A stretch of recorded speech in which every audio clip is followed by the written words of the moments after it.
நிலை பெயராது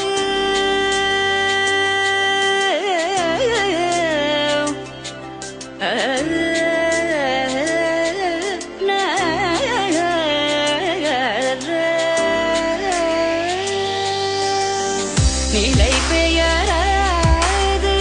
சிலை போலவே நின்ற நிலை பெயராது சிலை போலவே நின்ற நேரமாவதறியாமலே மிக வினோதமான முரளிதர நேரமாவதறியாமலே மிக வினோதமான முரளிதர என்பன மலை பாயுதே கண்ணா பாயுதே கண்ணா என் மனமிக பாயுதே உன்னானந்த மோகன வேணுகானமதில் அலை பாயுதே கண்ணா.